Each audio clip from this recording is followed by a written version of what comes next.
Et nous sommes de retour sur Facebook France 3 Centre Val de Loire au festival Terre du Son, hein, je le rappelle, c'est au sud de Tours, au domaine de Candé, dans la commune de Mont. Et à présent, nous allons voyager direction l'Australie et ses belles plages de sable fin avec ça. Ça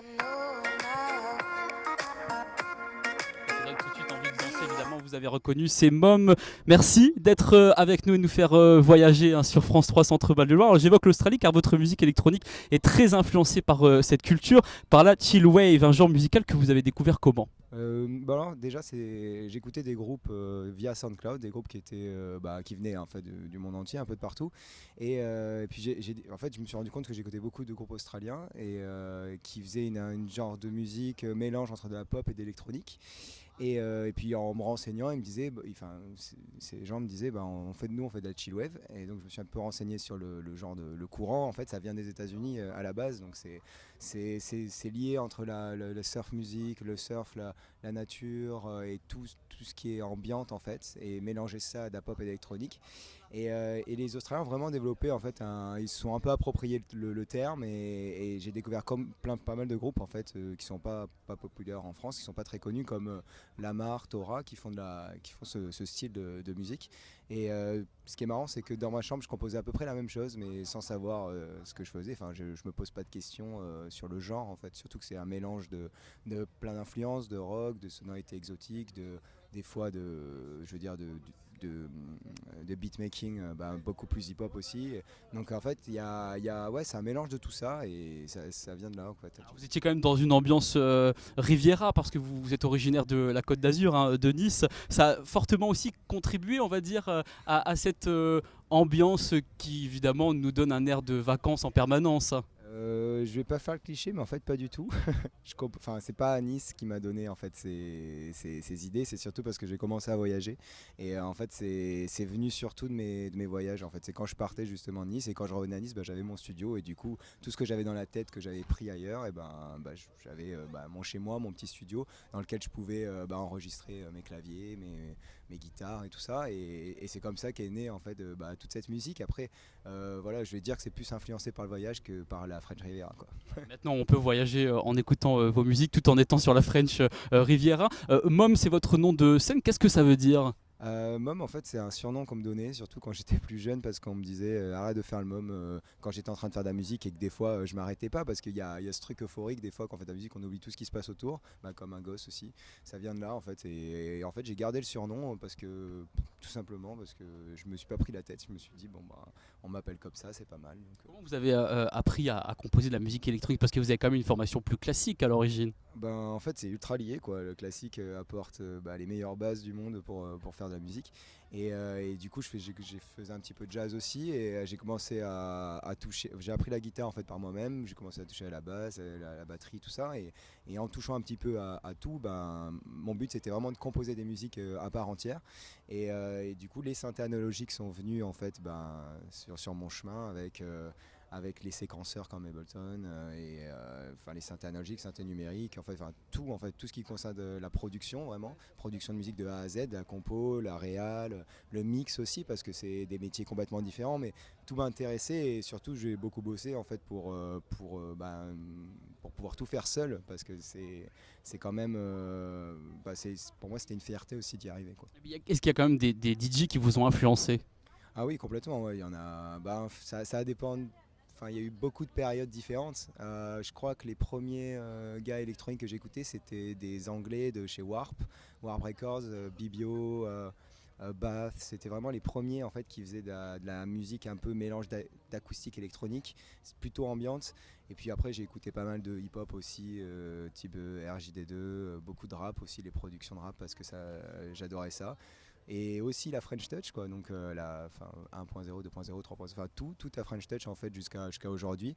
Et ce qui a en fait voilà, après ça a créé un genre de mélange entre ça, la chill wave que j'écoutais aussi, et puis voilà aujourd'hui. À quel moment de la journée vous vous sentez le mieux pour composer? Moi c'est le matin, à fond. En fait, le matin en général, je me lève, je suis frais, je pense qu'à ça ou généralement j'ai bien dormi, j'arrive à faire une bonne musique le lendemain. Alors votre carrière est toute récente parce que le grand public a pu vous découvrir seulement en 2015 avec le morceau Aloha qu'on a écouté au début de cette interview, extrait de votre premier album qui est sorti fin 2016, c'est assez récent.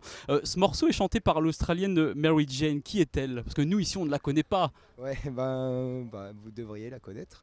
C'est une super artiste en fait, et je l'ai rencontrée en fait sur Instagram. En gros, je postais moi souvent des sons de ce que je faisais.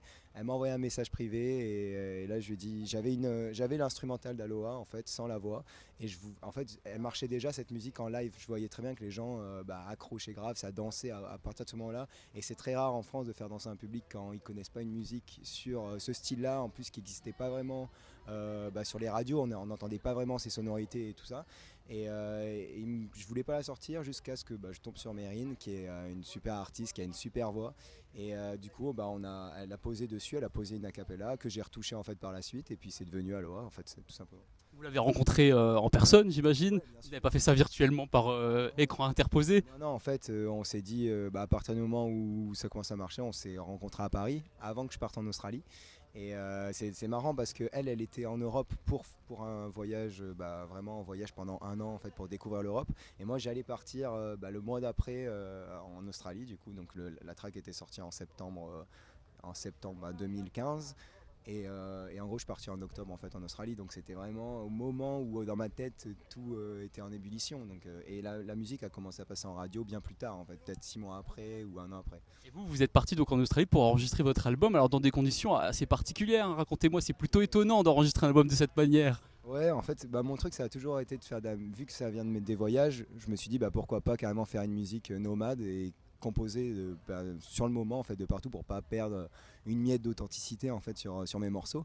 Donc je suis parti en Australie, j'ai acheté un van grâce à mes économies que j'avais fait pendant quelques années, et j'ai fait un home studio dedans, donc vraiment quelque chose de très modeste avec des moyens limités en fait, enfin normalement des moyens vraiment limités pour créer un album. Et donc j'avais 2 enceintes de monitoring, un clavier, des petits instruments, des petites percus, et mon défi c'était de créer un album sur les routes australiennes, faire le tour de l'Australie et faire des rencontres là-bas, parce que j'ai pas mal de chanteurs sur cet album, dont Mérine, un autre qui s'appelle Dylan, Midnight Monaco. C'est vraiment des artistes australiens avec qui j'ai voulu partager cet album qui s'appelle Panorama, qui est sorti en novembre dernier, et puis ça a été un putain de défi relevé.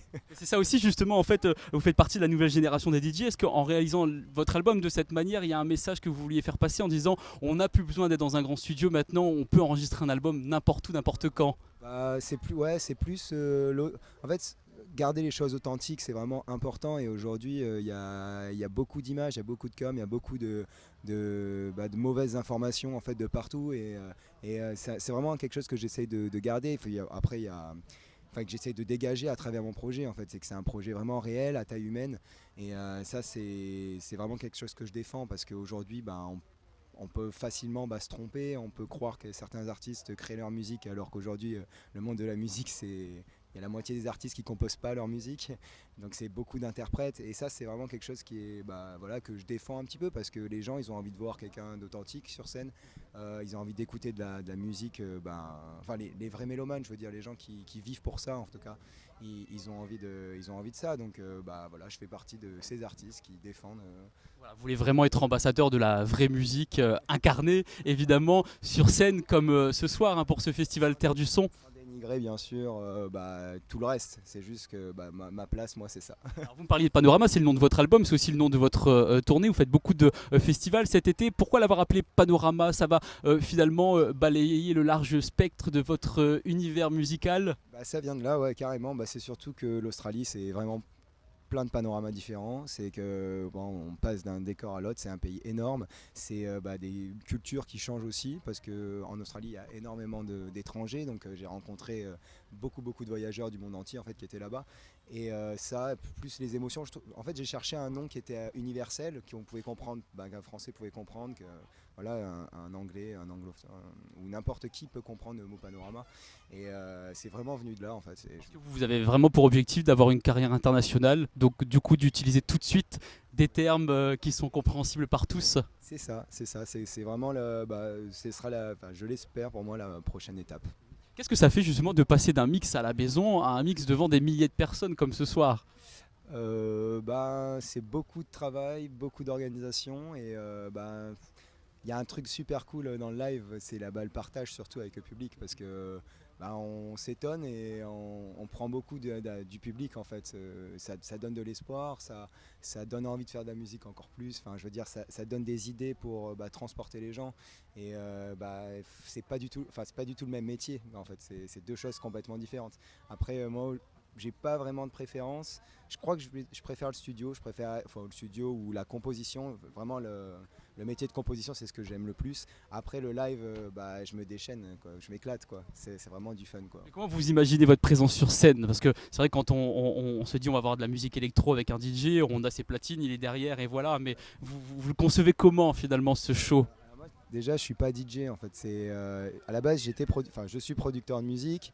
On m'a mis dans une case DJ parce que j'étais pas un live band, mais en vrai, en live, j'ai un clavier, j'ai des percussions, j'ai mes guitares, j'ai 3 guitares, j'ai tout un système autour qui est 10 fois plus abouti en fait qu'un set DJ où il y a juste 2 platines. Donc vous préférez qu'on vous qualifie de musicien? Ouais, c'est quand même plus oui, c'est plus ça, ouais. Voilà, c'est un show de musique électro, on peut le qualifier comme ça ce soir. C'est ça, on peut dire ça, ouais. Merci Mom d'avoir été avec nous sur France 3 Centre Val de Loire. Ce sera ce soir assez tard d'ailleurs ce concert aux alentours de minuit jusqu'à 1h15 parce que c'est vrai qu'on aime danser sur des rythmes comme ça jusqu'au bout de la nuit. Merci d'avoir été avec nous, excellent en concert et belle tournée estivale. On va se retrouver un peu plus tard avec un air de famille sur France 3 Centre Val de Loire pour ce festival Terre du Son qui s'achève ce soir.